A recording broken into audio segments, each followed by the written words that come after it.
way, if I may mention, he was also the Union Minister for Shipping in Mr. Vajpayee's cabinet.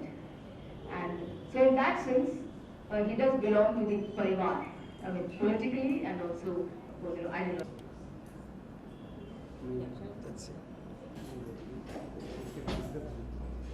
Thank you, all the office bearers of the Indian Women Press Corps and the brothers and sisters gathered here today. I was just scanning through the book that IWPC has published, and I see some very interesting interactions in the book, but in none of the interactions I found the brothers so far. Yeah. It seems to be a new beginning for IWPC today, but I don't mind. I like to be a part of new beginnings, just like this government has made several new beginnings in the last 16 months. We've just had a cabinet meeting today. We've made some very important decisions, which we just announced an hour ago. Amongst other things, it's certainly a matter of pride for all of us in this room that we are finally going ahead with the national memorial for the very noble souls, the persons who laid down their life for the nation, the National War Memorial near India Gate. And it's something which, of course, we have been wanting to see happen for a very long time. But the government has allotted the space, finalized the budget of 500 crores approximately, and we hope to see that coming up in the very near future. Many other decisions have been taken. More noteworthy among them, the decision to set up 3 new AIIMS, very similar to the AIIMS in Delhi, but in much larger in scope, in terms of we are looking for an area of about 200 acres for each of these AIIMS, which the state government will provide. And the entire funding will be done by the center, aggregating about 4,500 crores. One will come up in Kalyani in West Bengal, one in Andhra Pradesh, also as a part of the commitment of Government of India to provide AIIMS to the new state of Andhra Pradesh after reorganization. And one will come up in Nagpur in Maharashtra. So this will be over and above the 6 AIIMS which are already got operational. The one in Raebareli is under construction and we are speeding up the activities. But the good part is that while approving these AIIMS, the difference between a typical government approval and what was discussed in the cabinet, if I may share with you, was the interest that all the cabinet ministers took from other ministries also beyond health, that what we are doing here should be of world-class standard. Let's not compromise and make it just another hospital designed to standard government specs, very often corners being cut with low quality specifications. Let's try and make it truly world class, get the best technology, get the best diagnostic equipment, and that to my mind reflects the change that we are trying to bring in this new government. Just before coming here, and I apologize for being a few minutes late, I was in discussions with the officials of the government of Rajasthan, where we were discussing the proposals that we are formulating for the permanent resolution to the problem of DISCOMs once and for all. And while I must place on record my deep appreciation of the political leadership of Rajasthan, led by Srimati Vasundhara Raje, and the bureaucracy of Rajasthan, who not only has supported our proposals in toto, but has actually given us several suggestions over the course of 8 or 9 meetings I've had with that state in recent past, culminating in the one which is continuing as we speak in the Power Ministry. Some very good suggestions came even today. which to my mind reflects another major aspect of the working of this government, where we respect cooperative federalism. And this dialogue is now going to be held in continuation with a series of meetings with all the other states who are primarily facing deep distress. So some of you may be aware, I've had several rounds of discussions with almost all the states who have a problem, be it Jharkhand, be it Tamil Nadu, be it Andhra Pradesh and Telangana, be it Madhya Pradesh. With all the states we have been continuously interacting and working towards a solution which finds acceptance in the entire power sector, something which is in national interest, which is in the interest of the people.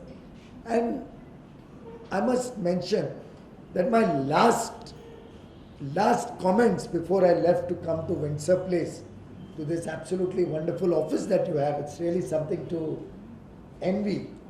And as a good neighbor, you remember the Onida ad, neighbors envy, owners pride. So I'm sure a lot of people must be envious of this office that the IWPC has. But the last comments I made was, in all our efforts, while we are reviving these DISCOMs and turning them around with resolution on a permanent basis, we will ensure that not a single employee of the power sector is displaced. Everybody will be taken care of. Their skills will be developed. They will be empowered to work better. They will be trained to perform their duties better and serve the national cause. Of course, I also do not believe that what many reformists often tend to say, with no offense meant to my colleagues from the business channels or the pink papers, the thinking that is prevalent in many parts of the world, if I may say, that you have to increase tariffs to resolve the problems of the DISCOMs. My own personal view is that is a completely flawed logic.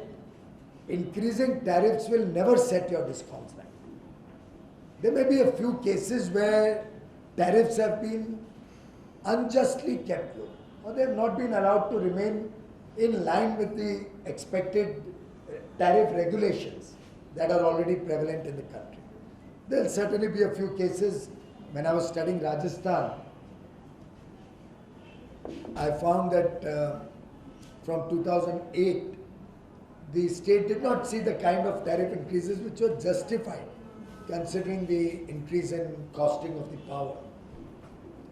But I, for one, believe the story has to be one of efficiency. The story very clearly has to focus its energies on bringing about improvement in the technical losses, power theft, distribution losses, transmission losses. The story has to be bring down operating costs, interest cost, improve the efficiency of generating power, ensure that adequate quantities of fuel are available, improve the energy security of the state through a judicious mix of different types of power, recognize the concerns towards the environment through introducing greater degree of renewable power, and in that sense, this shared and collective effort that the government of Prime Minister Modi is working with and engaging with all the states to make sure this responsibility also is shared by all of us, in which central government is not shirking away from any of its responsibilities. We will participate step by step with them. We will guide them. We will nurture them. We will handhold them.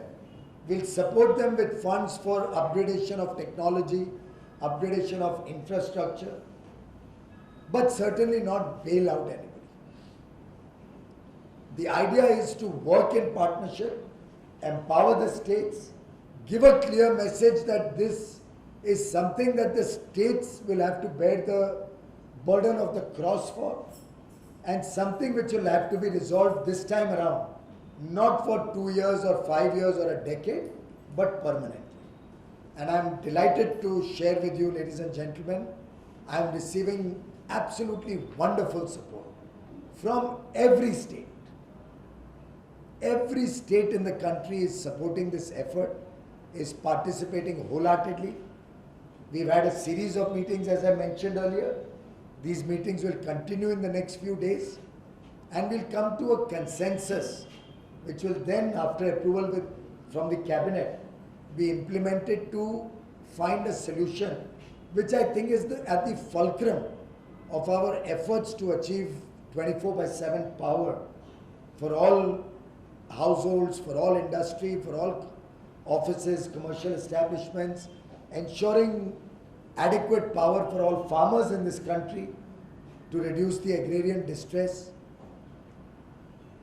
And the effort of this government, while working within the federal framework and taking all the states along, is to work through a process of policy formulation in public interest, prioritizing the issues which require most urgent attention. So like when I came in, coal was a burning issue. We ensured that today a situation has come to pass where we have adequate quantities of coal across the country. There's enough coal and more available for every plant. And I see a situation 2 years, 2.5 years down the road where the coal imports will be brought to a complete zero as far as thermal coal is concerned. In fact, today in the cabinet we also approved a public-private partnership project of about 1,500 crores to expand the berth at Paradip. We are expanding it from 20 million ton capacity to handle coal to 50 million or 60 million tons, between 50 and 60. Now the first reaction anybody could get is that what a dichotomy, that on the one hand I'm saying we'll stop all imports and on the other hand we are expanding our port facility. But that's because we are looking at things very holistically. Our approach is that as Mahanadi coalfield expands its production from 70-80 million tons today to about 280 million tons, which is its capacity, for which we are working closely with the Odisha government and Ministry of Railways under a joint venture to create a network of railway lines and expand the evacuation of coal through railway from Mahanadi. We are also creating an inland waterway with Minister Gadkari's department, the Ministry of Inland Waterways, to barge that coal up to Paradip. We are expanding the Paradip port not to import coal, but to export coal from there. Not necessarily, maybe in some day in the future also to other countries, but initially to evacuate it from Paradip through vessels to the ports in Tamil Nadu and for some of the plants in Andhra Pradesh, Visakhapatnam, to Gujarat, Maharashtra, to bring down the coal freight cost, bring down the pollution through railway transport, reduce the burden on the freight corridors which are already overburdened, and be able to achieve the 1 billion ton goal.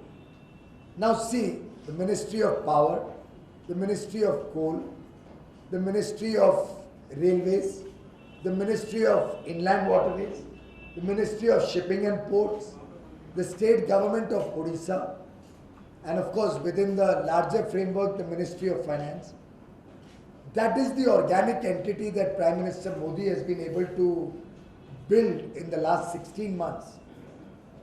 And that is the system of governance that India has been desperately waiting to see for so many years, where collective and collaborative federalism becomes the mainstay of national progress. The agenda and discourse focuses on achieving goals on timelines with commitments. And I do hope you will appreciate that in the last 16 months, the Ministries of Power, Coal and New and Renewable Energy have worked in a very transparent manner, putting out in public domain all our future plans, sharing with all of you from time to time the good news and the bad news, taking on board guidance and suggestions that come from the people at large, from friends in the media, from the people through friends in the media very often, and using all this guidance, being able to create the confidence in the people of India that not only are we committed to delivering this power, we are committed to delivering quality power, not intermittent power, not power like in some states where instead of worrying about when power will go, people are concerned about when it will come next. And of course, with the constraint of the model code of conduct, I'm not able to speak much on specific issues. But the other day I was releasing a report of an NGO called INWAT, working on the water, environment and energy security of the country in the strategy to ensure energy security and environmental improvements. And I must compliment those young boys and girls of that organization. I've called them to come and share their personal experiences with me so that I can learn something from those young boys and girls. Their findings were so stark, I would urge you to go to the net and study those findings. That 68 years after independence, there could be a state where the primary source of lighting, even today, for 80% of the population, is not electricity. There could be a state whose national capital is surrounded 4 kilometers outside the state capital without power. 4 kilometers. My wife, who works for tribal education, was telling me, while we in Mumbai enjoy uninterrupted and very high quality power, there are places right outside the main territories of Mumbai and its suburbs which are deprived of power after so many years. There are places in Arunachal Pradesh, which is a very sensitive state for India, where on the other side of the border you have so many amenities and infrastructure facilities, but we have been unable to provide even a basic thing like power after so many years. Now these are immense challenges, ladies and gentlemen, but we do not shirk away from these challenges. We have accepted those challenges. We stand committed to meeting each one of our commitments, be it the commitment to make 1 billion tons of coal in Coal India by 2020, be it the commitment to ensure that all the stranded and stressed plants, which are not stressed because of promoters' inability to complete them, but are stressed maybe because environmental clearances got delayed, maybe because an illegal and arbitrary process of coal mine allocation led to the cancellation of mines. A caveat there, except those mines which are under CBI investigation. Plants which were set up with all good intention but could not get power purchase agreements for lack of adequate demand. We stand committed to making sure that resolution is found to all these issues. In my earlier assessment of ministries, I forgot to add environment, which plays a very critical role, both in ensuring that I do my job well and protect the environment, and in ensuring that they do not unjustly delay the development of power facilities which are necessary to serve the people. And ultimately, who pays for that delay? You delay a project by 3 years, you delay a 10,000 crore rupee project by 3 years, and add interest during construction maybe of 3,000 crores. It is the people of India who have to bear that burden. It is the tariff that will ultimately be paid by the people which will rise. And I would like to condemn what has happened in the past, where years and years of inaction, delay, not taking decisions, not taking firm and bold and honest decisions has caused deep distress to the power and coal sector particularly. And that distress has caused DISCOM's failure in many cases, has caused the failure of banks to be able to recover their dues in time, have caused the waste of national assets, misuse of natural resources, and the cost of all of these actions have to be borne by the people of India. I think Prime Minister Modi's efforts to bring about integrity and transparency in the system, to bring about accountability, and that accountability starts right from me to every employee in the entire system. And all of us stand committed to ensuring that we do not fail, not only in meeting these targets, but meeting them honestly, meeting them in a time-bound fashion, meeting them efficiently and effectively, while amongst all of these, protecting the environment. We have the talks coming up in Paris. The government of India has announced the INDCs on 2nd of October, which is a very sacred day for all of us. It's Mahatma, father of the nation, Mahatma Gandhi's birthday. It has been very well received across the world. I think I can hope that all of you also found the INDCs that India has put forth quite bold, quite challenging, and the commitment of India, which Prime Minister Modi had articulated when President Obama and he had the joint press briefing, as an article of faith for him personally and for his government towards leaving behind a better planet for the world to live in, is reflected in the INDCs that India has put forth. While I would, at the cost of repetition, like to place on record that India is not responsible for what has happened to the environment.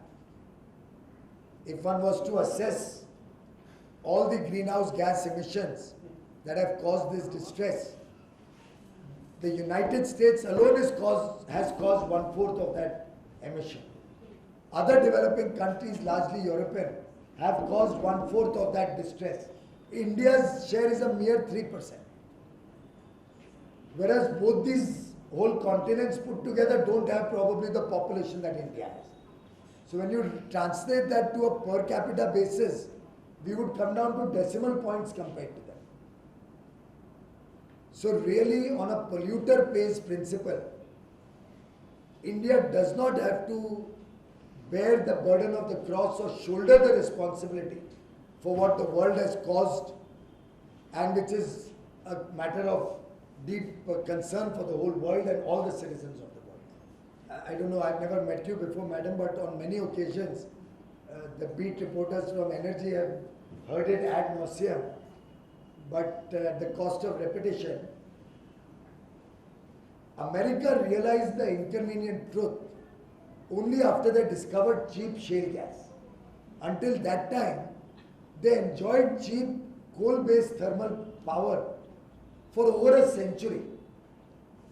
Developed their highways, their ports, their airports, their manufacturing, their industry, created jobs for all their people, had homes made for all their people, built up economies where their per capita income is $50,000, $70,000 annually. But when they got shale gas, the inconvenient truth came up. But India does not still shy away from our faith. The people of India have always respected the environment. We have always held nature as not less than godliness. I was telling my counterparts, energy ministers from some of the developed world, that in India a common person respects nature and the environment as much as he would respect his or her own respective gods. And we have always been conscious citizens. Nowhere in India will you find an office building lit up the whole night, and not even with LED bulbs, which you will find in New York and London and Washington. You go to any hotel building, peep out of the window at 12 o'clock or 3 o'clock in the night, you will find 50-story or 100-story buildings brightly lit up. Probably with a telescope, if you see, you could read the paper in that office. Brightly lit up for the whole night. I don't know for what sake. Wasting electricity, consumerism has become rampant. Possibly economies are expected to survive on that consumerism. Whereas India has always respected that we should not waste anything. And India, I am proud to say, has embarked on the LED mission, the Domestic Energy Efficiency Lighting Program, launched by the Honorable Prime Minister on 5th January, which will replace 770 bulbs by LED all over the country in the next 3 years. Madam, these 770 million LED bulbs will result in a saving of 10,000 crore units of electricity. 100 billion units of electricity every year. It will reduce carbon dioxide emission by 16 million tons every year, while reducing the peak load demand by over 20,000 megawatt every year at any point of time. That is the level of commitment, and we monitor it on a second by second basis to ensure the success of this program. And because of the large economies of scale and the integrity that Prime Minister Modi has brought into the working of the government of India, the same bulb which was purchased at 310 rupees in the erstwhile regime, it was a 7-watt bulb, LED bulb at 310. Today the government of India purchases a 9-watt bulb at 74 rupees per, down by 74%. Of course, I have not read in any newspaper or any television channel this news. There's very little interest for the good news in the system, unfortunately. How much do we pay as consumers? And consumers pay the amount for the bulb. They pay over 74, there may be some taxes, there will be a distribution cost. So I think 90 or 100 rupees. But that is paid back, madam, in the savings of less than 1 year. And you will continue to get those savings for years on it. You get a payback in less than 1 year. So you don't pay 1 rupee from your pocket. It's a part of the savings that go towards it. And then for several years thereafter you enjoy the same.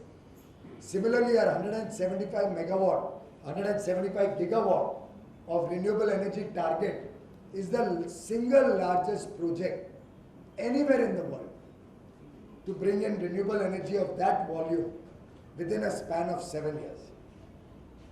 We are proud of these commitments we have made to the world. We stand by those commitments. We believe should have been the shared responsibility of the world to provide low cost and long tenor funds to help us implement such large dimension projects which will require over 10 lakh crore rupees. And we do urge the international community to hear the voice of the developing nations. I speak here not only for India, but the entire developing nations and the underdeveloped world demands that the developed countries should participate in our efforts to leave behind a clean and good environment, and should participate and share this responsibility with us. Thank you very much. Thank you so much for this. It was very, very insightful comments. In fact, fairly long it was.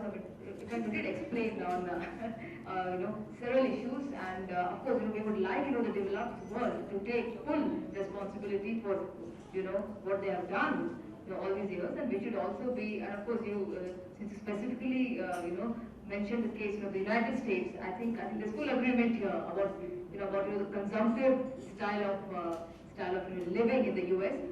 But I must say that we here in India are also, I think, moving in that direction. I don't think we are any less, in fact, enamored by consumption. The urge to buy more, consume more, all the time. And it's a particular class of people who have money, of course.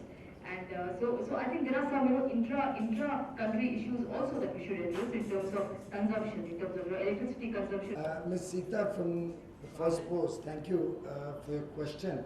I'm glad you raised it. I've never suggested even once that there should not be a tariff increase. Tariff setting is the prerogative of regulators. I mentioned it that there's a regulatory framework in which tariffs have to be set. And I also clarified if there are states where it has not been done, sometimes because of political interference, then that will have to be corrected going forward. Of course, we are trying to introduce an innovative way how these tariffs can be increased more gradually over a longer period of time rather than burdening the people with very massive jumps. But I must mention to all of you that end of the day, the people of India are not going to pay for inefficiencies in our operations. I give that example very often, that if I'm manufacturing this bottle of water, right, and I'm inefficient in my work, I waste a lot of water. Instead of using 10 grams of plastic, I use 15 grams of plastic. I skim 10% of my revenue and take it home instead of getting into the company. And if my bottle of water becomes 2 rupees costlier than what is available in the market, I can assure you nobody in the market is going to pay me more money, because I'll go like a sorry person and say that, look, I'm inefficient, I don't know how to run my business. So my bottle costs 2 rupees more, you please pay me more. That's not going to be done. So people will pay what's a fair cost for power, and increases will be what are fair, and for that we have a regulatory mechanism which determines what is the correct pricing.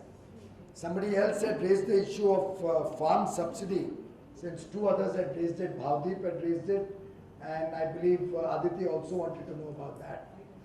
I'm just linking it before I come back to your other question. Now, that is something to which India and all of us are committed.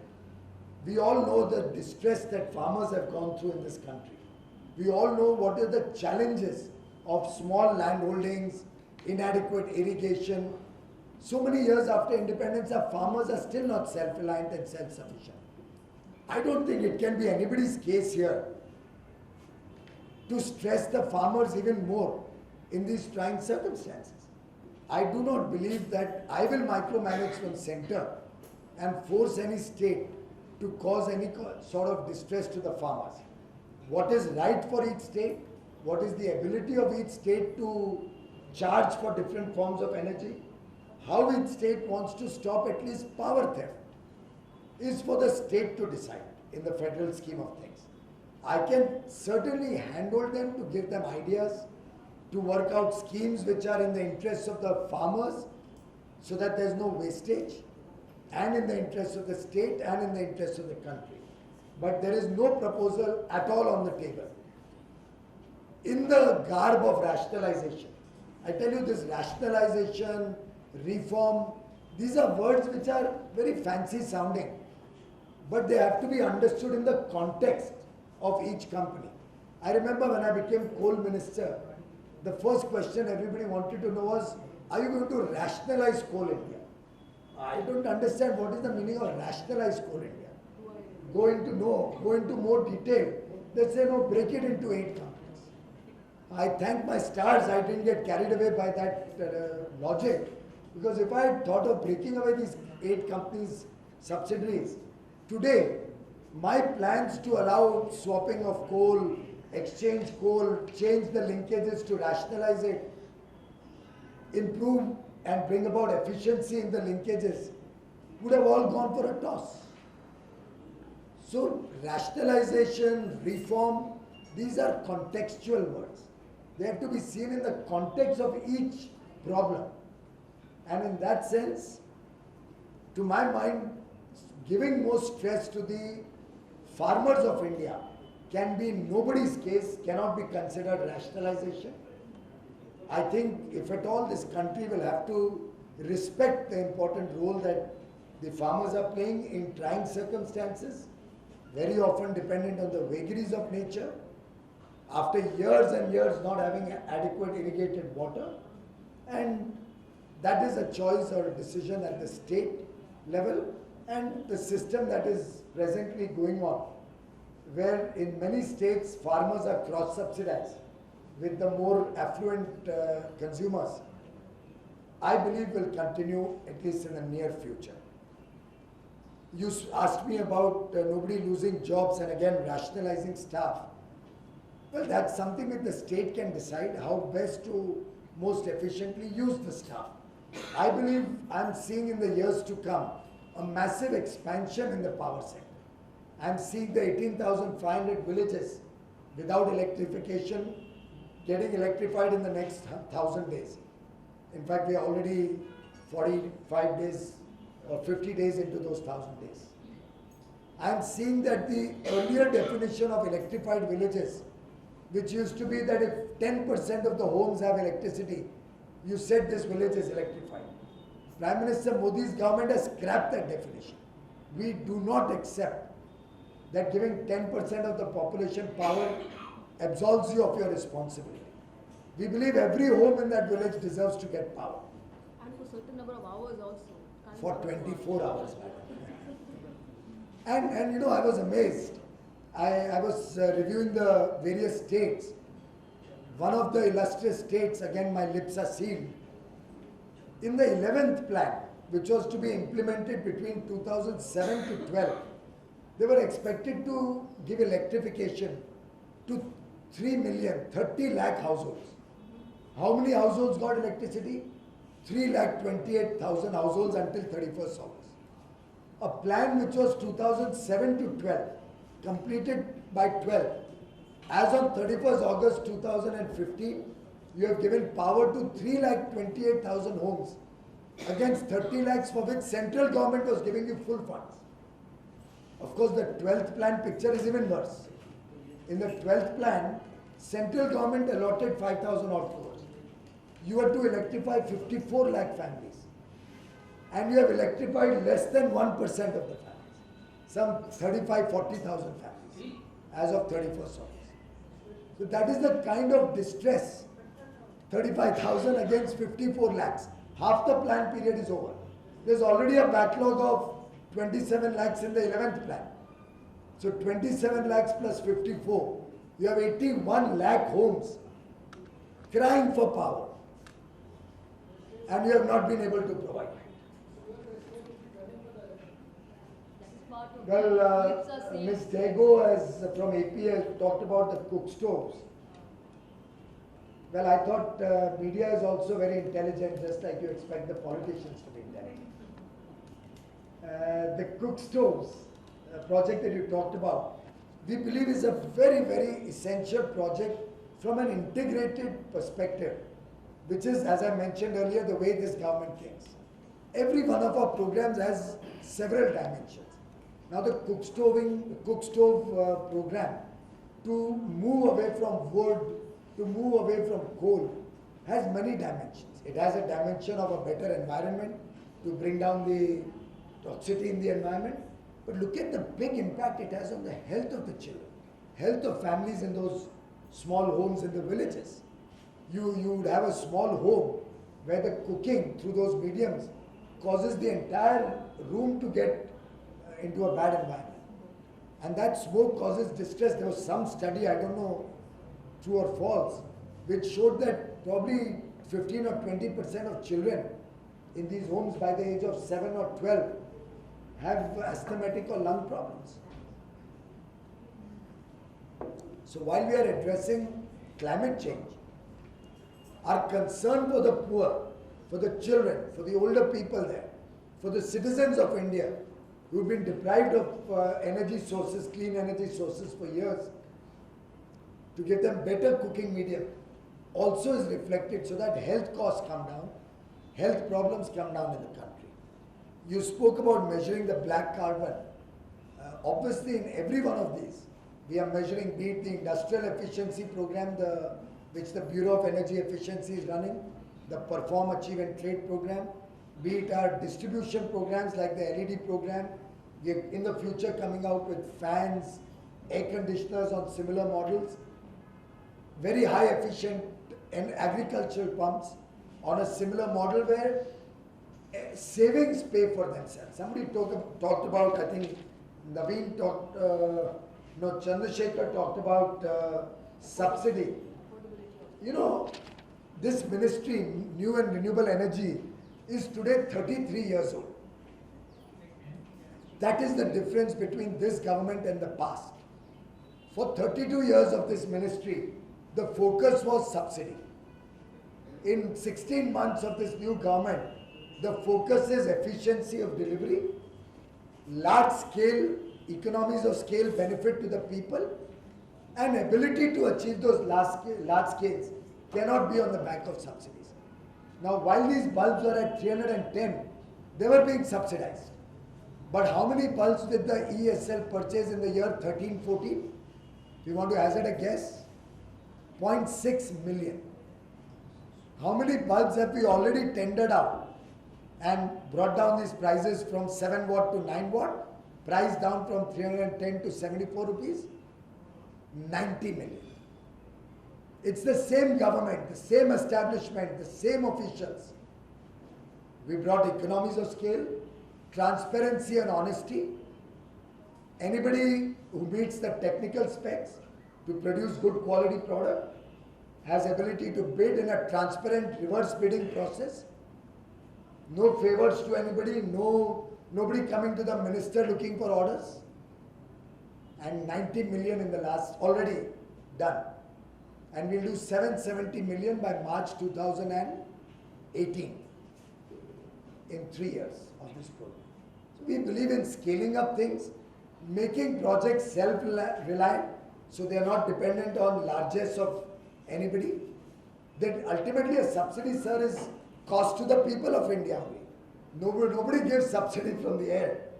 It's the taxpayers' revenue or the government revenue which otherwise could go for other social welfare schemes going in as subsidies.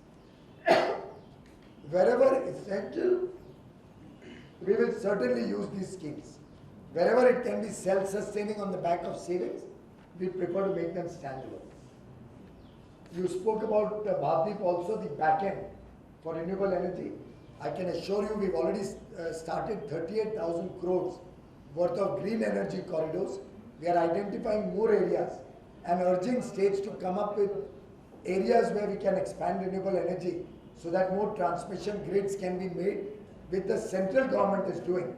And we are bringing out a legal framework where all interstate transmission of renewable energy will be at zero cost. So renewable energy will not be charged any transmission charges across the country. I am also urging states, and many states have acceded to my request, that in their state policy, even intra-state they make transmission zero. So we are trying to bring in an enabling, overarching framework to support renewable energy and make it viable for the people of India while meeting our commitments. Somebody asked me what the INDCs mean for renewable energy up to 2030. Obviously, if I'm going to do 175,000 megawatt by 2022, I'm not winding up the ministry after that. We'll then better that in the years to come. I also am hoping that better technologies will make it more effective, cost effective. Storage technologies will enable us to do 24/7 power. So with technological innovation helping us in our renewable energy program, I do hope to see these targets maybe double in the next 7 years. But I must repeat that I do believe long tenor, low cost funds is a big enabler which will help me to achieve these targets even faster. But somebody had also asked the question that I'm talking on a dichotomy where on the one hand I'm talking about climate justice and on the other hand I'm talking about achieving such ambitious targets. I mentioned earlier these targets are a matter of faith for Prime Minister Modi. They are going to happen. But we do believe that justice demands the polluters pay for it. And justice demands that countries who can afford it, where power tariffs are 15 cents, 20 cents, 25 cents, support us in this effort. Particularly when we are trying to bring out the 30% of our people who are below the poverty line out of their distress. I just mentioned low cost, long tenor funds. We are not asking for any rocket science or big things. Certainly technology transfer could be an added benefit. If they support us with technologies which can bring down the cost of power. For example, certain countries have stopped funding coal-based power plants. I think it's the most ridiculous connotation to completely stop that. As somebody talked about the base load, Richa, you asked or somebody asked, that we'll ultimately need base load also to expand renewable energy. Shreya asked from Business Standard that we obviously will need base load. We can't do renewable energy standalone. Wind will come in certain hours of the day or night. Solar will be only in the sunlight hours. Hydel will come when there's adequate water. So clearly the base load requirement is there. And if you stop funding the base load, you can't expect anybody to create renewable power. And also, India has power plants which are 25, 30, 50 years old. Should we as a nation not replace them with super efficient, ultra critical, supercritical plants? Should we not reduce the carbon dioxide emissions from these old plants, for which obviously we need funding? So if I use the funds over there, it will stress my renewable energy. If I focus on renewable energy, those plants will suffer and continue to give out bad carbon into the atmosphere. So I think the world needs to look at a more holistic and integrated approach, which we in India are looking at. How about the corporate sector, the Indian corporate sector helping out with those funds that you speak? They are all supporting, they are all actively participating. You are aware, solar tariffs have come down to under 6 rupees. In some cases as low as 5 rupees 5 paisa and 5 rupees 20 paisa. So obviously Indian industry is also participating in a big way. Somebody asked about new battery technologies we are hoping will improve in the days to come so that storage becomes cheaper. Today it's very expensive. Having said that, we have identified 3,500 villages, many of them in Arunachal Pradesh. Who was asking about Arunachal Pradesh? Ananya. We are focusing on those 30,000 inhabitants living in very remote areas of Arunachal Pradesh. We are going to give them also power. We're going to give them quality power. There I will use storage technologies so the children there also get power to study in night. And we are committed to solve this problem for the entire nations. And Arunachal Pradesh is a very, very integral and important part of our Power for All program going forward. And also because of the geographical location. It's very critical and strategically important. You asked about nuclear. It's not a subject under me. So it was not raised in the energy dialogue in any great deal. But see, we were in opposition, we had our viewpoint. We believed that India should not have compromised our strategic interest to test for the future, given that other countries also, and we live in a very unstable and in a subcontinent or in a geopolitical environment where we have to be abreast with technologies. But we also, as a responsible party, believe that if that policy has been cleared, it has gone through parliamentary process, it is now the law of the land, we believe that we will have to take it forward. We are working in consultation with the states, we are working in consultation with the international community, also to see whether nuclear energy could become an important part of our climate initiative, clean energy initiative, as well as power for all initiative. In the DISCOM package, there are many issues largely focused on efficiency, helping bring down interest costs, supporting with upgradation of infrastructure, ensuring that a framework is created that in future DISCOM losses cannot be allowed to continue and be parked in a DISCOM without responsibility of the concerned state, and all-encompassing framework in consultation with the states, with their acceptance and their cooperation has been drawn up. Final stages of discussions and consultations to further improve the framework is underway, and I do hope to see in the very, very near future more details coming to you. You are well aware that we come out very transparently once we are ready, but we do believe half-cooked stories can sometimes cause more damage. So I would urge friends from the media, particularly my beat reporters, not to speculate too much, because sometimes that speculation is not in national interest. At least there should be some things where we move beyond just a story, where we look at what is good for the nation. And I would urge you not to speculate too much. Trust this government's efforts to work in partnership with the state so that our efforts don't get compromised or misunderstood or misrepresented, causing further delay in the process. In national interest.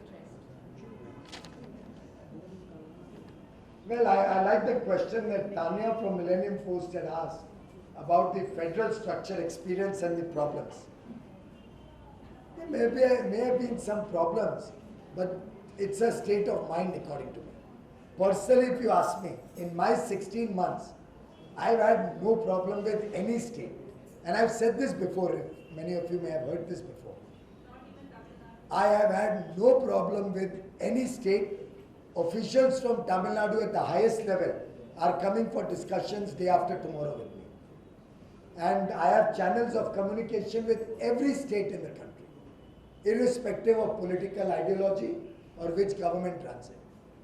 And I must acknowledge on record that Prime Minister Modi's style of functioning, where he believes in creating an atmosphere of trust, where we are all working as Team India, has generated a lot of enthusiasm in the states. I'm finding states are coming out with proactive suggestions how to help each other, and we are very delighted with the level of cooperation that the states are giving in every one of my sectors. When we are trying to identify solar parks, states are competing amongst themselves to be first off and getting the 25 parks in their state. I'm happy to report 25 solar parks have been finalized. Now I may have to go back to cabinet for another 25, it looks like. I'm happy to tell you that when I talk to the states to increase coal production, they tell me, you tell us what is required. The state power ministers tell me, sir, why are you even talking to anybody else? Please ask your officials to call me directly. Don't even bother about going through the bureaucracy. And you don't get involved. I don't know whether there's a little bit of a fear if I get involved. I am so delighted with the support the coal ministry has got to expand coal production, open new mines. After all, Western Coalfields Limited, WCL, has opened 8 mines in the last 7 months. And on end of October, probably around 25th, I am going to go and open 2 more mines. Have you ever heard in the history of India a government company opening 10 mines in 10 months? In 24 months, from 1st April or March of this year, in 24 months, WCL would have opened 24 mines. Tell me if there is a parallel in the history of India. But I couldn't have done it alone. It's the Coal India employees, which is why I don't want to remove even a single employee from the government. You empower them, they can come up with extraordinary results. That is what I'm trying to do. And 24 mines could not have happened without the support of Madhya Pradesh and Maharashtra government. And in every one of the programs, LED programs, ESL cannot go and distribute it. You need the state government support. Renewable energy. Every state is coming forward with excellent policies. So I, for one, am a delighted minister, and I am sure that together we shall make sure that the Power for All story is successful. Madhavi wanted to know about hydro. I acknowledge that in the last 4 or 5 years, hydro has gone through stress. You're all aware Teesta went into a problem, Subansiri is into certain issues. There's several small hydro projects across the country which are not taking off or are half finished. Projects in Sikkim, Bhutan, Nepal, Arunachal, Himachal, Jammu Kashmir. There's so many projects which were some stage or the other stuck up. We have been personally intervening at the highest level. Many of you are aware that I have personally had meetings for 7, 8 hours at a stretch, sitting with all stakeholders, state government, investors, bankers and lenders, shareholders, the transmission companies, sitting with all stakeholders, getting everybody's interest on the table, sharing the burden of the problem, coming up with a composite solution. And I shall be very shortly visiting Sikkim, where work is going to start in full swing. Mobilization work has already started. I believe over 1,000 people are already on site. And Teesta, which was stalled after 9,000 crores was invested. Can you believe 9,000 crore invested in a 1200 megawatt plant, stranded for the last 2.5 years? Will get started and start producing power as and when each unit comes into operation. Dabhol, last 2.5 years was stuck. No efforts have been made before this government came in. Since we came in, we introduced the gas pooling policy, which has been a runaway success. 11,500 megawatt of gas-based stranded plants. Will this half be working at 50% capacity? And Dabhol will start production also from 1st November. So on the gas side, we are now looking at the small hydro all over the country. Pakultul, which was stuck for so long, Prime Minister Modi's government gave a 2,000 or 2,500 crore interest-free grant to bring in viability into that project. We are now taking that project. So hydro will get the same focus as any other sector. It's a very, very important sector. We are even today enjoying the fruits of Bhakra Nangal and all the old plants on the Bias River. I think I have addressed all the issues. It's a part of a democratic process. I don't get intimidated by that. I look at all of these as learnings. Very often I learn something which is important also. You can't totally divorce politics from economics. So there are times when there may be certain issues. If I show an understanding of that and we find a way which is mutually satisfactory, I think that's the way forward rather than having an adversarial approach to these issues. Thank you, ladies and gentlemen. Every economic decision, of course, does have a certain politics also behind it, and I don't think that there was politics in that sense. Every economic decision, we hope that all your targets, meet all your targets in, of course, national interest and also within our interest, and they would in fact like you to keep coming here, Mr. Goyal, because we would like to keep track of what's happening also, in the economy, also in the environment. On the 16th October, we have your annual function. We would like to invite you there. And so, thank you all here, for staying here so long and for listening to Mr. Goyal. I'm sure that lots of stories are going to come out from you today. One hour.